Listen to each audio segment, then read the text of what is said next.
been like working on like how can I improve? Like I know I need to get more sleep, but I don't. And I'm like, what do I? Oh, 7-Eleven, shout out to Beyonce. And so I'm like, what do I need to? Like, what improvements and changes can I make to make this easier? And I started started listening to this book. It's called The Science of Sleep. Um, and in that, I thought I would just share some like helpful information about sleep. Some helpful, some it's like a mix of. So there's this article. It's by the NIH, the National Institute of Neurological Disorders and Stroke, which is a part of the National Institute of Health, I believe. And they have Brain Basics Understanding Sleep. Before I get into that, so the last part of this article is tips for getting a good night's sleep. So, as this is an ASMR video, I'll start with the tips for getting a good night's sleep in case you fall asleep before we get to the rest of it, because the rest of it can be a little bit boring, but that's kind of the point. So tips for getting a good night's sleep according to the government. So it says getting enough sleep is good for your health. That's an understatement. Here are a few tips to improve your sleep. Set a schedule. Go to bed and wake up at the same time each day. And in the book that I'm listening to, she says 7 days a week. And I'm like, that's crazy.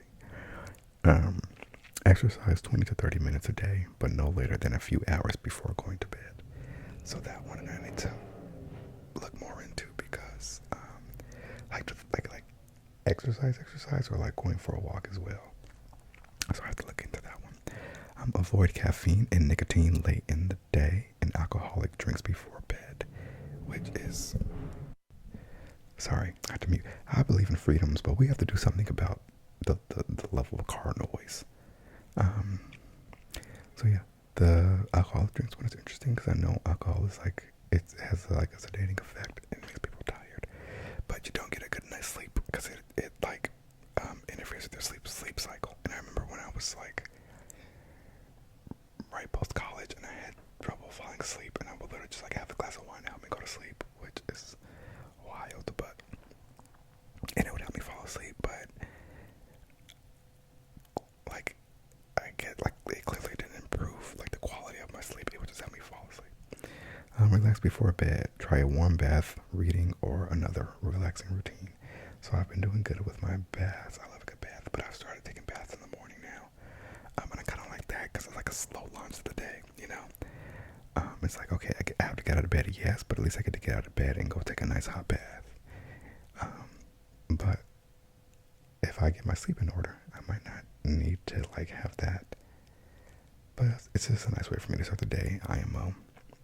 But I do want to read. I have a book on my nightstand, but I don't read it. Instead, I end up playing Pokemon Go, and then, what you're not supposed to do because all the blue light and all that. Create a room for sleep. Avoid bright lights and loud sounds. Keep the room at a comfortable temperature, and don't watch TV or have a computer in your bedroom. So when I moved to this apartment, it was 2.5 years ago, I made sure I did not have a TV in my bedroom.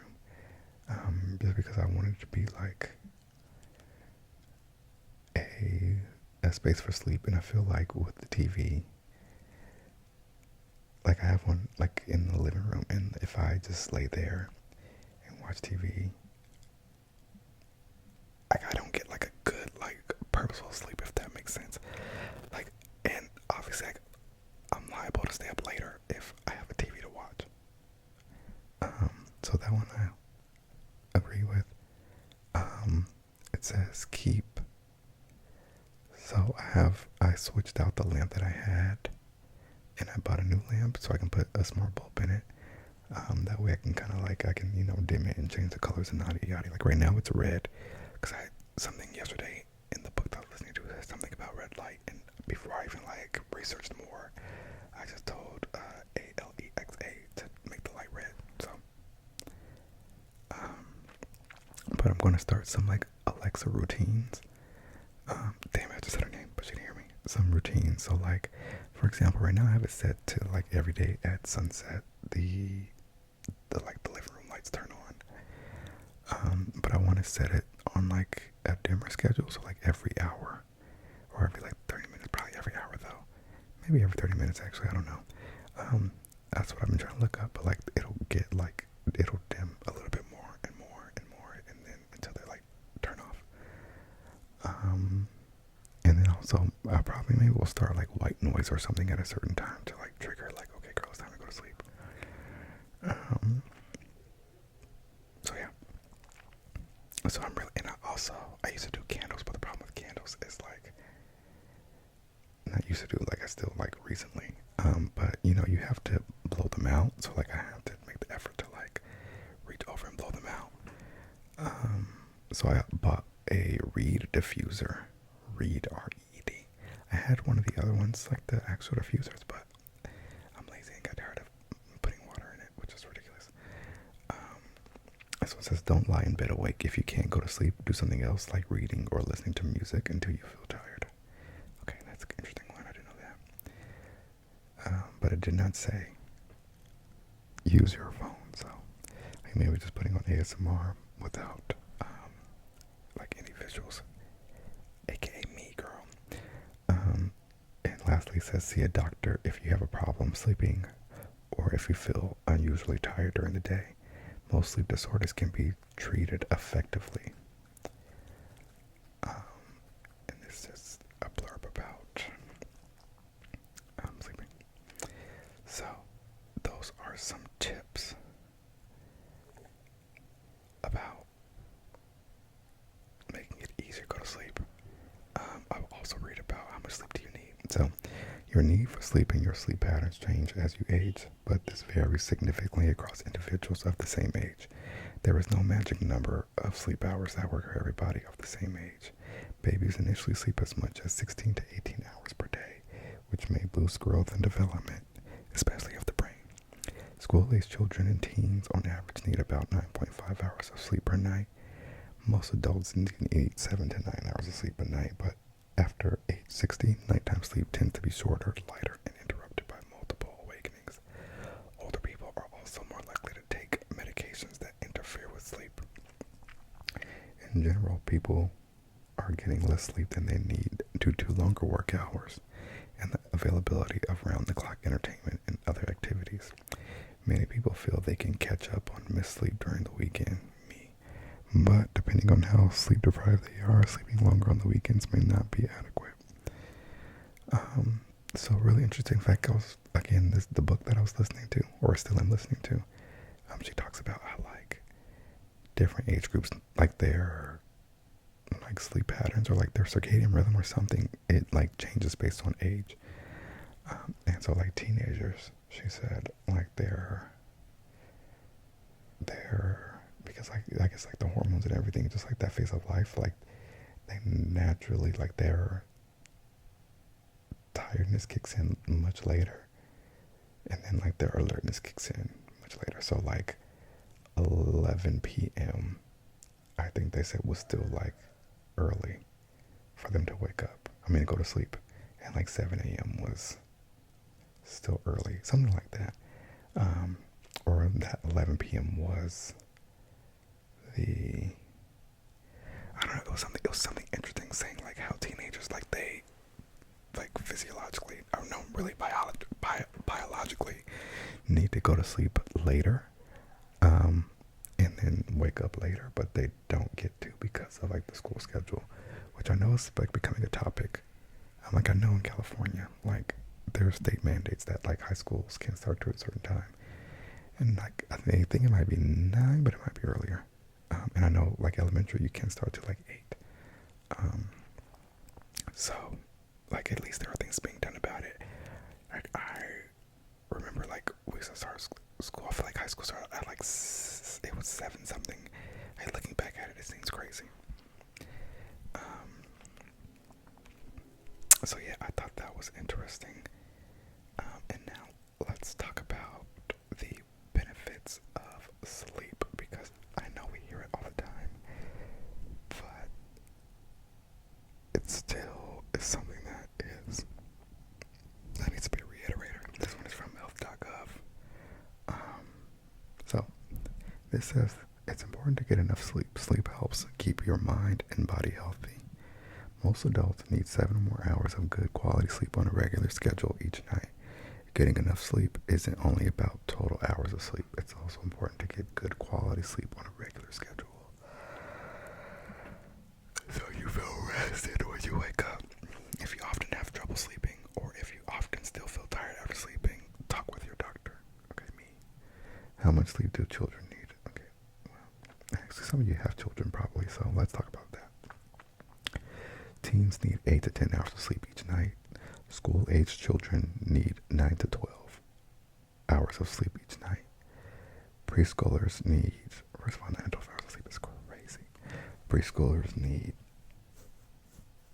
to sleep between 10 and 13 hours a day, including naps. Toddlers need to sleep between 11 and 14 hours a day, including naps. Babies need to sleep between 12 and 16 hours a day, including naps. And newborns need to sleep between 14 and 17 hours. I guess they said no naps for the newborns. Health benefits. Why is getting enough sleep important? Getting enough sleep has many benefits. It can help you get sick less often. So I do know it helps, like your immune system, like recover and things like that, antibodies and science. Stay at a healthy weight. Okay, lower your risk for serious health problems like diabetes and heart disease. Reduce stress and improve your mood. Think more clearly and do better in school and at work. Get along better with people. Make good decisions and avoid injuries. For example, drowsy drivers cause thousands of car accidents every year. So the thing is, and I think the problem is, like, you see this list and you're like, yeah. Because it sounds like generic, okay, if you can sleep, blah, blah, blah.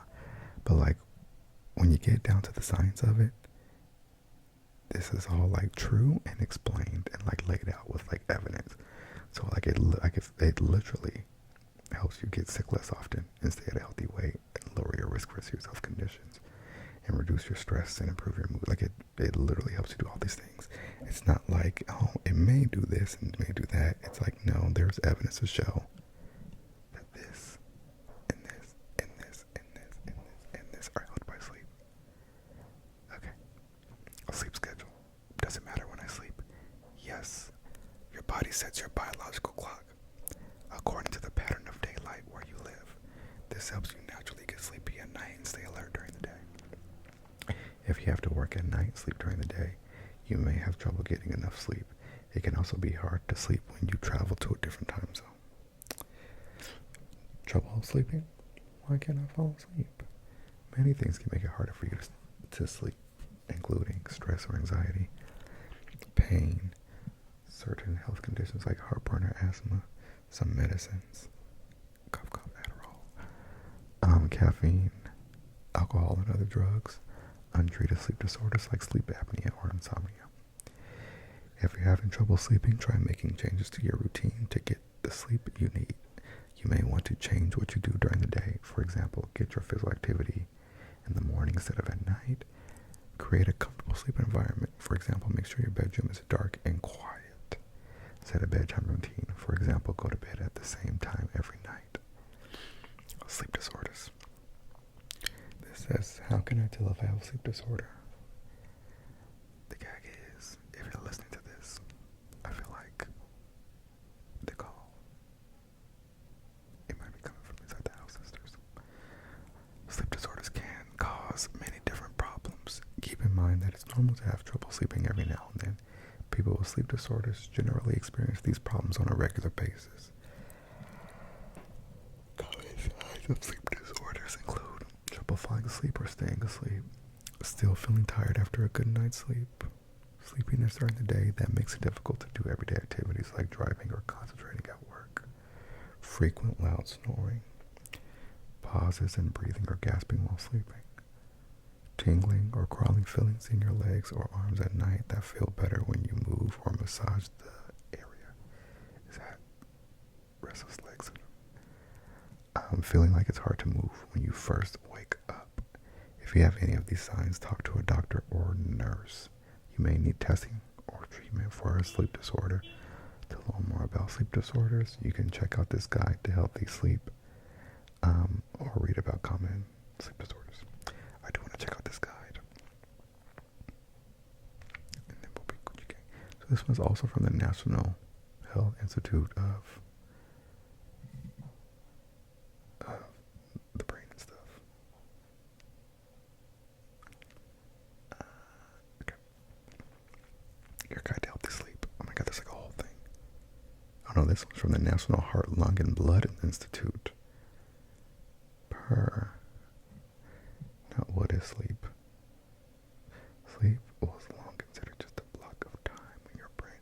You know what? This is actually amazing, and this deserves its own video. So, let me know if you liked this or not, because this is actually really interesting, and it talks about, like, there's a section on like what sleep actually is, the stages of sleep, like what to do when you work the night shifts or when you have jet lag.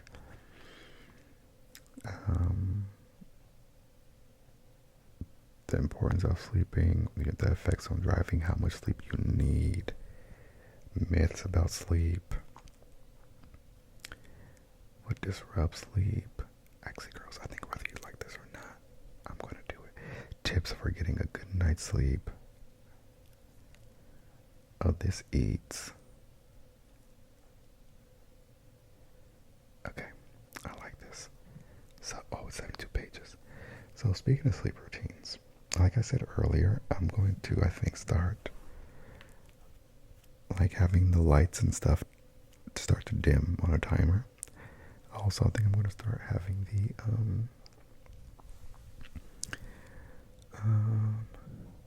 like white noise start at a certain time. And so now that so also let me know if, like this video and the last video, the conspiracy theories ones I just did, how the audio is. Like, can you hear me touching the mic and moving it around too much? Because if not, I can easily make like creating ASMR videos as like part of my bedtime routine. Because I used to do it like sitting in my chair at my dresser, and it was so uncomfortable. Like my back would hurt, and I would keep trying to find a comfortable position. Because I have to lean over and stuff. How was there a truck beeping at this time of night? However, today and yesterday I recorded laying in bed with the microphone in my hand, and it's much more comfortable. It does hurt my wrist a little bit, but I can just swap them, and that helps a lot. Or I can use two hands, which helps.